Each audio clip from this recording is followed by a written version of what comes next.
Hola, ¿qué tal? Bueno, vamos a continuar con esta pequeña serie que hemos hecho sobre la organización geográfica de la Iglesia Católica. Aquí lo pone en inglés, es un mapa que he sacado de la Wikipedia. Y si en el anterior mapa hablamos un poco de la división en provincias eclesiásticas en España, que era similar a la que tenemos desde el punto de vista político, pero no igual, hemos visto que hay diferencias, alguna diferencia un poco loca.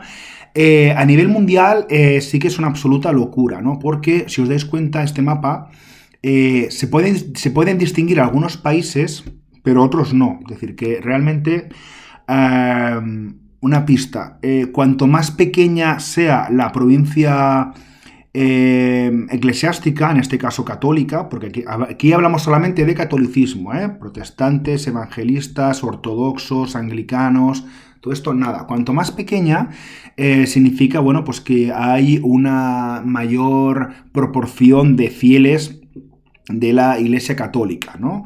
Este mapa nos puede dar lugar a, bueno, a intentar, pues, hacer algunas suposiciones, ¿no? Algunas historias que pueden ser interesantes. Bueno, España ya lo hemos visto. Si queréis, vamos a ir por continentes, más o menos. Bueno, Estados Unidos, si os dais cuenta, más o menos está dividido por... a ver, que esto lo quiero parar. Lo quiero... A ver, que yo lo que quiero es dibujar. A ver. Estados Unidos, si os dais cuenta, más o menos, pues son los estados actuales. No es todo exacto, hay algunos que están juntos y tal, pero bueno, más o menos como que respeta el tema de los estados. ¿Qué pasa? Que en Estados Unidos, bueno, hay algunos estados en los que hay una fuerte presencia católica, pero no son mayoría ni mucho menos, ¿eh? Es decir, ahí son todos más de la rama protestante, que se separaron, recuerdo, se separaron en el siglo XVI, cuando Martín Lutero, un monje, pues como que había algunas cosas en las que no estaba de acuerdo con la iglesia. Y bueno, básicamente la gran diferencia entre católicos y protestantes, que esto cuando lo he explicado en clase muchas veces la gente se me queda así un poco mirando, los alumnos y las alumnas, la principal diferencia es que es a nivel de cómo vas al cielo, ¿no? Cómo vas al cielo. Mientras los católicos, bueno, pues digamos que se pueden arrepentir en el último momento. Dicen, tú pues has tenido una mala vida, tú te arrepientes, eres católico, vas al cielo, ya está. Mientras que para el tema de los protestantes, el tema del perdón, el tema este, no existe. O sea, simplemente con creer, ¿vale? De hecho, hay un versículo de la Biblia, Juan 3:16, que es como que dice, no, aquellos que crean en Dios, algo así, irán al cielo. Bueno, esto no quiero que se convierta tampoco en un canal de... Yo tampoco soy un telepredicador, ¿no? Pero esa sería como la principal diferencia, ¿no? La otra diferencia es que los protestantes no reconocen al Papa de Roma, por eso dice Roman Catholic Provinces, o como se diga en inglés, no lo reconocen. Y suelen ser comunidades mucho más pequeñas. Y como decía en el anterior vídeo, la Iglesia Católica Romana, apostólica, sí que tiene un poco esa voluntad de intentar llegar a todo el mundo. Entonces, bueno, en América del Norte no tiene un fuerte arraigo, pero en cambio en toda América Central y sobre todo en América del Sur, fijaos que tiene muchísimo arraigo. ¿Por qué? Porque los portugueses que llegaron a Brasil, los españoles que llegaron a gran parte del continente, pues impusieron la religión católica a los indígenas, por ejemplo, y las principales comunidades de católicos se encuentran en América del Sur. De hecho, en España existe una crisis muy grande de vocaciones. Y no es extraño en alguna iglesia, yo hace bastantes años que no voy a una iglesia, alguna vez voy pues en algún entierro y todo, no es extraño encontrarte un sacerdote de origen colombiano, de origen peruano, de origen mexicano, ecuatoriano. Entonces pues, por ejemplo en Alcoy había un convento de monjas, hubo unas monjas que las trasladaron a un pueblo cercano. Y aquí a Alcoy vinieron con una serie de monjas brasileñas, ¿no? Que hizo mucha gracia porque al principio pues parecía, ¿no? Brasileñas, pues estarán bailando samba todo el día. Pues no, porque son monjas. Bueno, África. Fijaos que África sí que hay algunos países que concuerda al 100%. Tenemos Somalia, Por ejemplo, tenemos Sudán, Sudán del Sur, Egipto, aquí tenemos muchos. Tenemos el Chad, por ejemplo, tenemos Níger, tenemos Mali, por ejemplo, Mauritania, más o menos. Sí que hay países que tienen, aquí no sé qué he hecho, pero me ha salido así como, ¿vale? Ok. Esto tengo que aprender a utilizarlo. Luego hay países, por ejemplo, como Argelia, que está unido a Libia, pero hay una parte del norte de Argelia, o sea, sí que hay comunidades de cristianos católicos en, en África. Sí que es mucho más numerosa en esta parte, ¿no? En la parte del sur, ¿vale?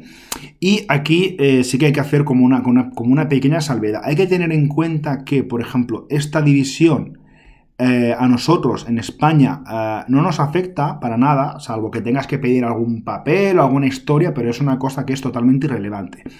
Hay que tener en cuenta que mucha gente, muchos católicos que están en países, sobre todo del norte de África, países muy pobres, países como Somalia, es gente que se juega la vida todos los días por profesar su fe, ¿no? Es una cosa que no debería pasar, es decir, tú tienes tu fe, crees en Alá, crees en Dios, crees en Buda, en quien sea, y no deberías ser perseguido por ello, ¿no? También es verdad que hay muchas comunidades como que van misioneros a ayudar, a echar una mano pues, en África, por ejemplo, ¿no? Por ejemplo, aquí tenemos más, si nos tiramos ya a Asia, fijaos que está, por ejemplo, Arabia Saudí, que sería más o menos igual. Yemen y Omán los han juntado, aunque son países que no tienen nada que ver. Omán es un país relativamente...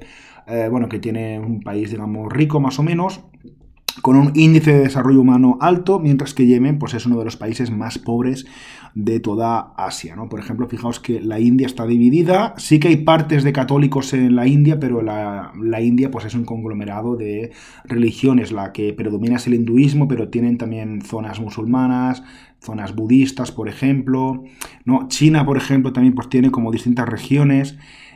También la religión católica ha estado perseguida, ¿no? Eh, entonces, pues por ejemplo, Australia está dividida más o menos en los distintos estados que tiene Australia, por ejemplo. Canadá también pasa lo mismo. Luego en Europa, pues fijaos que aquí pues sí que hay un batiburrillo mucho más grande, pero yo he encontrado una cosa que no tenía ni idea. Primero, fijaos que Ucrania sería una sola, porque en Ucrania, bueno, está la religión católica y la religión ortodoxa, por ejemplo, ¿no? La ortodoxa sería la mayoritaria en Rusia. De hecho, fijaos que en Rusia solamente hay una provincia, es decir, ¿para qué más? Porque supongo que habrá pocos fieles que sean católicos, ¿no? Y una cosa que me ha llamado mucho la atención, y con esto ya cierro, los países escandinavos, bueno, técnicamente escandinavos, digamos, los países, digamos, de... Los países nórdicos, porque aquí sí que englobaríamos, por ejemplo, englobaríamos Islandia, Noruega, Suecia, Finlandia, Dinamarca, ¿no? Todos estos países forman parte de la misma provincia. ¿Por qué? Porque son países que el volumen de católicos es muy bajo, muy bajo. Son países que son protestantes. La mayoría son protestantes y también son países en los que cada vez hay menos gente que, digamos, que reconoce formar parte de una religión. Entonces, pues como que los agrupan. Entonces, bueno, desde un punto de vista legal, dentro de la iglesia, pues supongo que tendrán, pues... a su cardenal, a su, ¿vale? Pues todo esto, ¿no? Digamos, dentro de la iglesia, pues tendrán a su encargado y todo, pero esto, digamos, en el día a día de la gente, pues no afecta, ¿no? Y bueno, y ahora simplemente, pues ver que el mundo se puede dividir de muchas maneras y una de estas maneras es, pues, a través de la religión, ¿no? Pues nada, han salido 2 vídeos al final, ¿eh? O sea, que es para estar satisfecho. Venga, nos vemos, hasta luego, que me voy a quedar sin voz, ¿eh? Venga, hasta luego.